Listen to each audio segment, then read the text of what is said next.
Losing your house for an $11 tax bill. Let's have a look. Hello everyone, Florian.Heise here and welcome to another episode of HeiseSays. I thought we'd have a look at this article from news.com.au discussing something that's just really terrible, frankly. An elderly man who lost his house due to an $11 tax bill. Now, before we get into this, just ask yourself, if you were the bureaucrat working on this and it was an $11 tax bill, wouldn't you expect people to have the power to just waive that? Wouldn't you just get it out of your wallet and put it on the table, particularly if you're a public servant, privileged and protected? Wouldn't you ring him up and tell him? Let's have a look. Let's have a look. Maybe it was just a computer error. Maybe it was just a computer error, but how can a system fall over like this? This is one of the reasons why the push to end stamp duty and replace it with land tax, I think, is just atrocious. Because, you know, people say you never really own your home. See what happens when you don't pay your rates. See what happens when you don't pay that. And in some ways, it's true. In some way, it's true. The land, you know, the government can come and seize your land at will. You know, they'll compensate you, sure, but they can make changes that will devalue your land. You know. So let's look at this. Treasurer slammed after man's home was seized over an $11 tax debt.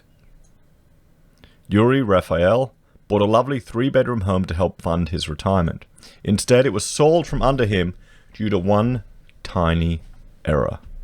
You got to feel sorry for the guy. You know, someone who's actually preparing, and the state comes in and snatches it away. Can you see why a lot of people are worried about, you know, other parties taking care of you? Don't trust them to provide for you. Do you see that? Come on, all the lefties. Do you see the problem? So, he was seized, put up for auction, and sold due to a mistake in calculating his property taxes. A brutal US tax enforcement scheme is under fire after an elderly man lost his home due to an accidental tax debt of just $11. Yuri, who is in his 80s, purchased a 3-bedroom rental home in Michigan in 2011 to help fund his retirement. But while he believed he had paid his property taxes in full, according to Forbes, he received a notice in 2012 that he underpaid by $496. He soon repaid the debt, but miscalculated the interest owed, meaning he was still short by $8.41. $8.41. That was all it took for Oakland County to take over the home and put it on the market. So they took the entire home for $8. $8.41 US. What's that? One chai latte at bloody their what's that? Starbucks? Probably, you know, 3 Big Macs. It's not even 1 hour of the ludicrous minimum wage they're pushing for there in some states that are going to put people out of work. It ended up selling for $24,500 at auction. A far cry from the $60,000 he originally paid for the house, before investing thousands more into renovating it to boost rental returns. So do you think perhaps this could be a bit of a setup? Do you think perhaps there's the potential there for people inside Oakland County to force this sale and then someone to swoop in and take it? Maybe do it all on the quiet so there's not that much competition over $8.50. Sorry, $8.41. Surely you could send a debt collection agent for the $8.41 and demand it plus an extra fee. But this is ludicrous. This is utterly ludicrous. And don't think this couldn't happen here in Australia. Bloody oath they'd find a way to make it happen. I see all the time property down in Russell Island up for sale with, you know, it's been taken. Late last year, the former engineer penned an opinion piece in the Detroit News slamming the draconian rule that allowed his home to be taken over for such a piddling sum. I mean, just think about a house for $25,000 US. I mean, look at that house. That's a beautiful house. Why are we paying so much for houses here in Australia, everyone? That's a simple weatherboard house. It's even got a fireplace and a double garage. 25 US. What? $1.50 Australian, not even that. Why are we paying so much for houses? I guess, I mean, yeah, they're gonna take them anyway over here too when you can't afford your mortgage, but still. I was shocked and angry, as I knew I'd paid my property taxes. Soon I would learn that while I'd signed up for a piece of the American dream with my investment, I was entering a bureaucratic nightmare. Well, it is, Michigan. All thanks to Michigan's draconian tax forfeiture laws, he wrote, adding that he was challenging the laws in court. Good on him. Good on him. Now, the bizarre case is making headlines once again after the Michigan Supreme Court criticized the county's decision to seize Mr. Raphael's home. How can? Because you got to remember, these bureaucracies, there actually are people in there. They're meant to be humans.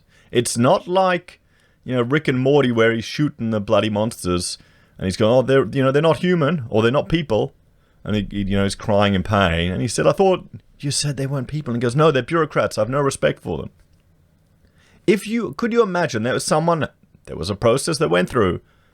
There were people that looked at this. We're not ruled by the computers yet. How could you let that happen? For $11, why wouldn't you pick up the phone and ring up and tell him?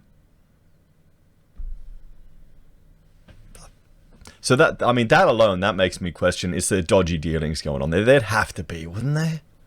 Wouldn't there? I mean, just look at all our councils here in Queensland, Logan, Ipswich, the corruption that went on there. Look at New South Wales, there's corruption. Here's the question. Where's the most corruption in which level of government? Councils, state, or national, federal? Let me know your opinion. I think councils are probably the one we all feel the most. You get little bloody emperors in there. But $11. Earlier in July, it found that while the county did have the right to take over Mr. Raphael's house to recover the debt, it was not entitled to hold onto the full value of the property. So there you go. They sold the whole property. They held on to everything. Wow.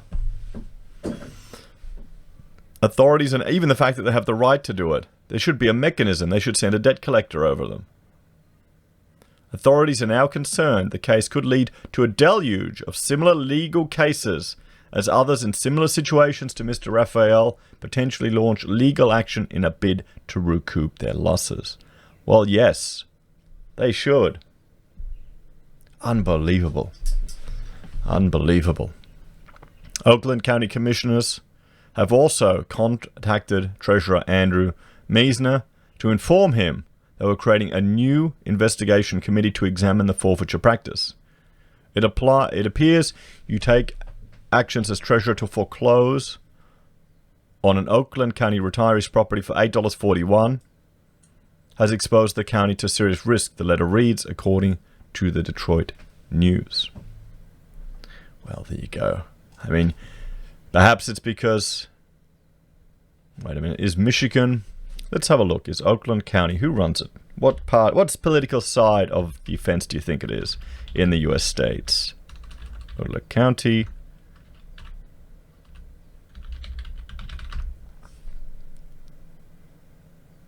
The Democrat Party.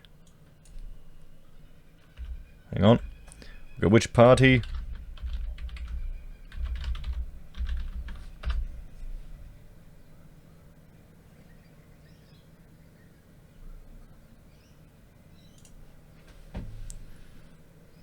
No, I'm wrong. It's not the Democrats. So we'll bring it up here. I'm thinking of Detroit. Oakland County is a county in the U.S. state of Michigan. It is part of the metropolitan Detroit area, located northwest of the city. As of the 2010 census, its population is 1.2 million, making it the second most populous county in Michigan. It's composed of 62 townships. Well, Detroit is generally Democrat, and that's essentially destroyed the city. We'll have to see. Here we go. Government. Elected officials, Democrat, Republican, Democrat, majority Democrat in the Board of Commissioners. Well, there you go. There you go.